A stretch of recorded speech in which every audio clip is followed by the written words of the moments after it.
मित्रों नमस्कार। जैसा कि आप सभी जानते हैं कि आज यूपीएससी यानी कि सिविल सर्विसेज की परीक्षा का एसए का पेपर था, जिसे सामान्य बोलचाल में आईएएस की परीक्षा कहते हैं, मुख्य परीक्षा।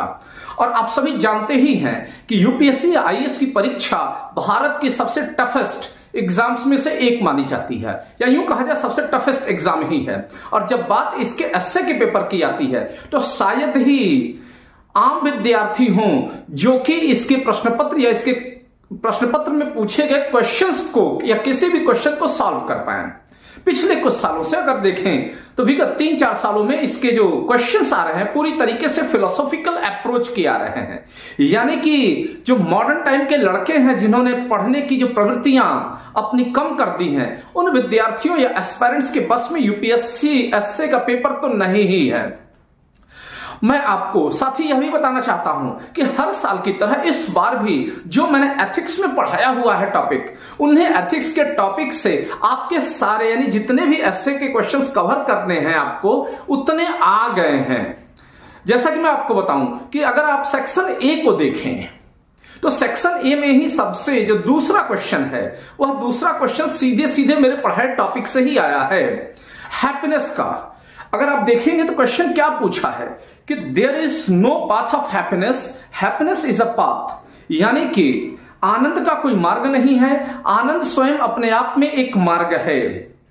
अब देखें इस क्वेश्चन को कैसे हल करेंगे। तो जो भी मेरे विद्यार्थी मेंस के पेपर दे रहे हैं, निश्चित तौर पे अगर उन्होंने मेरी फालतू बकवास को ध्यान में रखा है, याद करिए मैं फालतू बकवास किसके लिए कर रहा हूं, वे लड़के जो कि हाल के वर्षों में निकल करके एग्जाम की तैयारी के लिए आए हैं और इनका सेंस ऑफ ह्यूमर बड़ा ही नैरो माइंडेड है।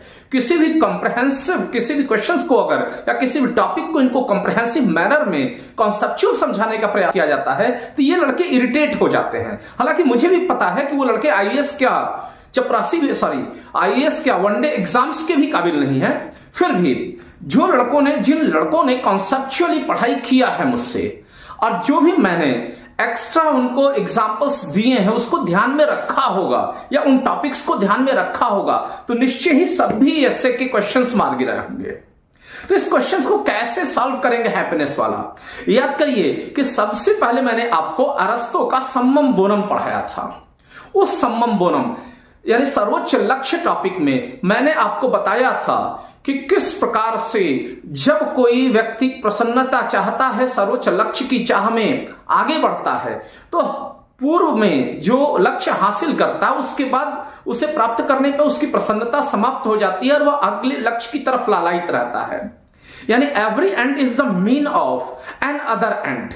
याद करिए इस टॉपिक को मैंने बारीकी से समझाया था आपको। तो उस सम्मम बोनम की उस अवधारणा या उस कॉन्सेप्ट को लेंगे।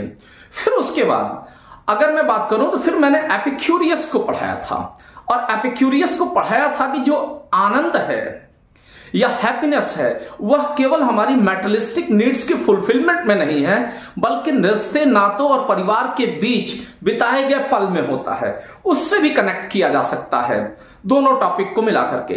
फिर इसके अलावा मैंने बेंथम को पढ़ाया था, जो कि बेंथम हर हाल में किसी लक्ष्य को प्राप्त कर लेने को ही आनंद मानता है और उसका खंडन उसी के शिष्य जॉन स्टुअर्ट मिल ने किया था। तो इन दोनों के बीच में जो इंटर रिलेशंस है इसको भी मैंने आपको पढ़ाया है। अगर आप देखेंगे तो जॉन स्टुअर्ट मिल फाइनली क्या कहता है कि एक असंतुष्ट बुद्धिमान की तुलना एक संतुष्ट सुअर की तुलना में एक असंतुष्ट बुद्धिमान ज्यादा बेहतर है। हालांकि पूरे कोटेशंस को मैंने वहां पढ़ाया था लेकिन यह शॉर्ट में समझा रहा हूं कि अगर आप देखेंगे वर्तमान में राजनीतिक परिस्थितियों में तंत्रभक्त टाइप के लोग जो हैं या फिर कम सोच वाले लोग हैं, वो जो भी मीडिया दिखाते हैं उसी में आनंदित हो जाते हैं। तो उस आनंद की तुलना में, ऐसे आनंदित व्यक्ति की तुलना में वह व्यक्ति ज्यादा सर्वोच्च है जो कि निरंतर चलते रहने में विश्वास करता है, ना कि किसी लक्ष्य को हासिल कर लेने में। और विकास से जॉन स्टुअर्ट मिल ने जोड़ा है हैप्पीनेस को, ध्यान रखिएगा, यानी कि हैप्पीनेस किसी लक्ष्य में नहीं पाया जाता। अगर आप देखेंगे इन टॉपिक्स को आपने ठीक से पढ़ा है और मेरे एग्जाम्पल्स पे जो लोग हंसे हैं, या हंसने का मतलब क्या है, लाफिंग मोड में पढ़ाई किए हैं, एंजॉय किए हैं टॉपिक को, वे लड़के निश्चित ही इस क्वेश्चन को सॉल्व कर ले गए होंगे। हालांकि इस एस्से को मैंने लिख दिया है, आप देख सकते हैं ऊपर, और उसी वे में आप दूसरे क्वेश्चंस को भी सॉल्व कर सकते हैं। खैर धीरे धीरे मैं सभी एसेस के आंसर से रिलीज करूंगा। फिलहाल इतना तो आप समझ गए होंगे कि मेरे पढ़ाए गए टॉपिक से ही इस साल भी एस्से आया है एथिक्स के। भले ही मेरी क्लासेस लेंदी होती हैं, लेकिन उस वक्त आपको पता ही होता है कि एस्से के पूरे सेगमेंट को मैं कवर करने की कोशिश करता हूं, ताकि कोई भी लड़का किसी भी रूप में जो मोटी फीस देकर के कोचिंगों में एडमिशन ले रहा वो खाली हाथ वापस ना जाए। यदि उसके पास एप्टीट्यूड है, इमोशनल इंटेलिजेंस है, रैशनल अप्रोच है और सोशल फैब्रिक को समझने की क्षमता है, तो निश्चित तौर पर वो मेरे टॉपिक्स को पसंद करता है और उसी के अकॉर्डिंग यूपीएससी पेपर पूछता है। यूं कहा जाए कि यूपीएससी जिस अकॉर्डिंग पूछता है मैं उसी अकॉर्डिंग पढ़ाने का प्रयास करता हूं। तो फिर मिलते हैं अन्य एसेस के साथ, तब तक के लिए धन्यवाद।